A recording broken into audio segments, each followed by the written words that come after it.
All right, so with the NFL getting ready to attempt to start up the season and try to have one, Yeah.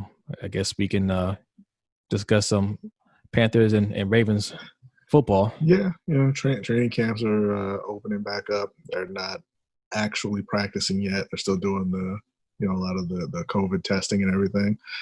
But yeah, I mean, just want to go back over and take a look at how the roster stands right now and what we expect for the upcoming few weeks of a season that we're going to have. Yeah, so let's talk about the Panthers. Let's talk about your team. Yeah. If you guys go back and listen to our early episodes, Lunch Break Hot Take, you can listen on wherever you listen to podcasts, or you can go to lbhtshow.com and catch some articles that we've written about the Panthers and the Ravens. You can kind of get some of our opinions in more detail, but let's quickly just kind of go over some of our thoughts. Well, your thoughts. That's your team. Yeah. So, obviously, this is a lot of change this offseason in Carolina, right? Ron Rivera's out. Cam's gone. Kuechly's gone. So it's kind of a transition. Now, a lot of people were expecting them to tank, and then I guess they kind of came out and they're saying like halfway we're not going to tank. They're making a couple moves that don't really make sense for a team that's tanking, but then they're not doing things that they need to do for a team who's trying to compete, right?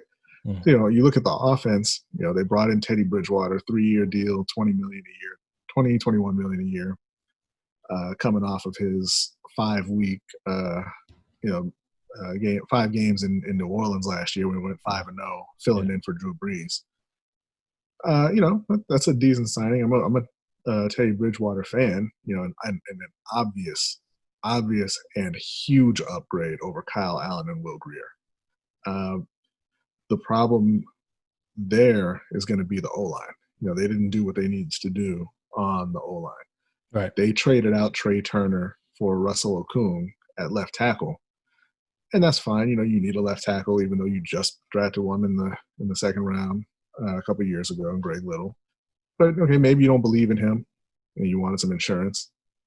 But now what they did was they let Greg Van Roten walk. They traded Trey Turner, and now they have 2 big holes at the guard spots and a big question mark still in Matt Paradis at center.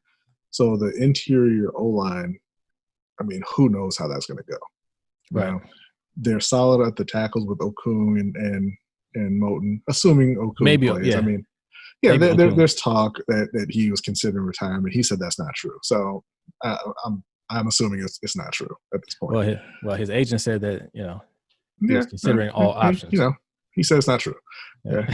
But he said cancel the media. So if the interior O-line can hold up, I mean, I expect the Panthers to put up a ton of points this season. Right. They went out and they added Robbie Anderson. They already have DJ Moore and Curtis Samuel. They got Christian McCaffrey, obviously. Ian Thomas is taking over for Greg Olsen at tight end.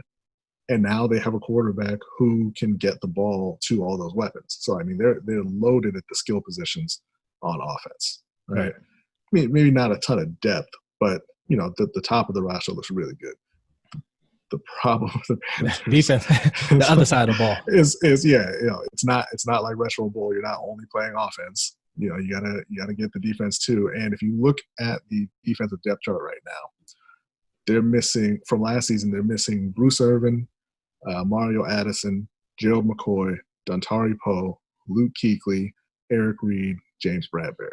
Right. That's the majority of your defense being gone. That's why they went and they spent 7 draft picks, all 7 draft picks on defense. And, some of those guys have potential. They look like they could have a great and dominant D-line with Burns on one side, Gross Matos on the other, Kawan Short and Derek Brown in the middle. I wouldn't expect that this season. That's right. more of a future thing. They went with their second round pick. They took Jeremy Chin. I'm not a big fan of that pick. I don't think that's going to work out. Jeremy Chin. I mean, we'll see. We'll see. I think it's gonna work out for you. I hope I'm wrong, but I I just think he look at is. it. I'm like, you drafted him because he's versatile and super athletic, and that guy was named Isaiah Simmons, and you could have taken him at 7, Yeah, you should have gotten but you Isaiah didn't. Simmons, but I mean, So, and I just don't think that Chin is as good a player. I don't think he's really going to work out, but hopefully I'm wrong. yeah, But the fact is, most of your defense walked. You didn't fix the interior O line. In fact, you made it worse. So I really can't say that I expect too much better than what they were last season. I'm looking at 6-7 wins. Just because Bridgewater is an upgrade and you got that talent, they'll be able to outscore a few teams. But this is still a bad team going into this season. yeah. I'm a little curious to see how it all turns out because it could go really bad. You can be mediocre, or you might be able to surprise some people, right? It all depends on the coaching staff in the front Mhm. office and what their plans truly are. Because you and I are pretty high on Bridgewater. We like Bridgewater. We think he's a good quality starting quarterback. Yeah. But I feel like that's not really how the front office feels about Teddy. I think they look at him as a placeholder. I think so. For And if that's Trevor the Lawrence case, or Justin Fields. right. And if that's the case, they're going to screw themselves because Teddy can get you enough wins to take you out of contention Well, for yeah. those Yeah. quarterbacks. Mhm. And if they're not really trying to build a team around Teddy, you're just wasting your time. You kind of get stuck in that, like you said, 6 to 8 win, season, And if type of you team for a while. Yeah. And if you're going to sign Teddy, then go and build a team around Teddy. I Right. mean, people forget. People are kind of down on Teddy the last few years. He had that knee injury. Obviously, he missed a couple seasons, and then all of a sudden, people act like he can't play, Right. as though he didn't take Minnesota to the playoffs. And I think it was his second year. Yeah. He was a first round pick. He was their franchise quarterback. He got into the playoffs. If he didn't get hurt, he'd still be their quarterback right Yeah. now. Yeah.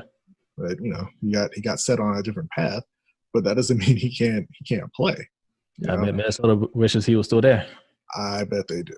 They could have they could have had him for a quarter of what they paid Kirk Cousins to go out there and annoy their top 2 receivers and drive one of them out of town. Right. So Right. So, that's money well spent, I guess. But yeah. they really should have just kept Teddy and gone down that road instead of feeling like you had to go out and say you were upgrading. Kirk Cousins was never an upgrade over Case Keenum. But that's neither here nor there. We're talking about the Panthers now.